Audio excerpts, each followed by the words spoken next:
Rated Teen. Hi, I'm Mike Marr, lead designer for Demigod, an RTS RPG from the team here at Gas Powered Games. We've given some technology demonstrations in the past, but today we wanted to put something different together for people who are just now seeing Demigod for the first time. In this game, you control one of 8 different demigods.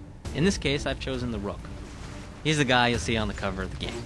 The Rook is an example of an assassin demigod.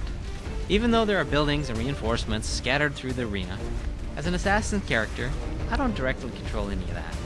They're just obstacles or objectives towards my goal. The other type of demigod is the General. The General will allow you to create a personal army and plays a lot more like an RTS. My controls are the mouse and the mouse buttons. I can right-click on the ground to move, right-click on a target to attack, and when I activate special abilities, I left-click to choose a target. I can play with the hotkeys, but for purposes of this demo, I'll be using the in-game UI to issue commands. On the bottom here you can see my health in orange and my mana in blue. Up here is a mini-map that keeps track of the game at a glance. And this over here lets me see the status of primary objectives for this game mode. The game mode I'm currently playing is called Conquest, which you can think of as a bit like chess. My objective is this structure here, deep behind enemy lines, called the Citadel. If my team destroys the enemy Citadel, I win. If my team is destroyed, we lose. Now how we go about fighting and destroying those Citadels is what Demigod is all about. If my Demigod should die, he will respawn back at the base after a short period of time. Most Demigods can be customized to fight enemy Demigods, if the player chooses. There are 2 sides to every arena, and depending on the game setup, you may be going it alone against the enemy hordes, or you may be teaming up with other players or AI to defeat the other side. Let's go ahead and advance the game here so I can discuss advancement and objectives. So here I am, about 15 minutes into the game, and through the course of fighting and capturing objectives, I've gained several levels and some skill points that I can use to customize my demigod, just like you would in an RPG.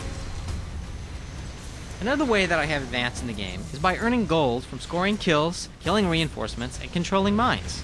I can spend that gold at shops to purchase equipment for my character, again, just like you would in an RPG. Another way to spend gold is to upgrade my Citadel, which is a bit like a technology tree from a real-time strategy game, except that this is shared between all players on one side. For this game, I decided to invest in my team's Citadel. You can see that there are several more types of reinforcements now. This structure here is called a portal. Portals are the source of new units that enter the arena. These units are called reinforcements. I don't control these little guys, but they always move in regular paths toward the enemy and try their best to knock down enemy defenses and kill enemy reinforcements. And they are a great source of experience and gold. Some of the objectives are capturable, like this portal here. You can see the flag that controls it right here. To capture it, just stand near the flag unopposed for a short time. Some of these portals will change hands many times during a battle, and especially late in the game, they can mean the difference between victory and defeat. This object is a Tower of Darkness, which is one of the many different kinds of static defenses that protect the enemy citadel. I usually need to knock down a lot of defenses like this to pave a way for my reinforcements. Some demigods, like the Rook I'm playing here, can be specialized to be anti-defense specialists. Let's go ahead and advance the game a little here and see how this plays out. Here I am about 30 minutes into the game. For this game, I focused on the Rook's skills related to anti-structure, and my opponent appears to have chosen anti-reinforcement.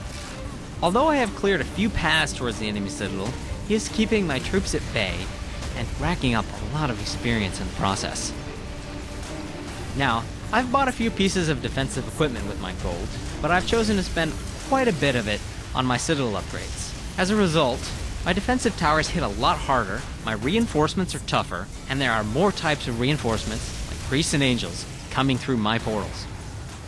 The enemy demigod is a few levels higher than I am, and as a result, he's hitting pretty hard, and I'm having to rely on my reinforcements to really overwhelm him here. Now currently, I'm working to keep my opponent at bay while protecting my own reinforcements. At this point, I have made several pushes into the enemy base, but each time I've been repulsed. Haha, there we've got it. Now, where do we go from here? Well, depending on the game mode I was playing, I've accumulated some favor points, and I can apply those towards purchasing long-term achievements that I can use in future games. If I was playing the persistent online tournament called the Pantheon, I would have also contributed points to the team I was fighting for. In addition to the Pantheon, there is also a tournament in single player that let me play one demigod all the way through a series of battles to try and win Final Ascension and become a god. So this has been a quick look at the basics of Demigod. I hope this explains what you'll be seeing in the coming months. We here at Gas Powered Games are very proud of Demigod, and I hope this has piqued your interest enough to check it out when the game releases next month. Thanks for listening.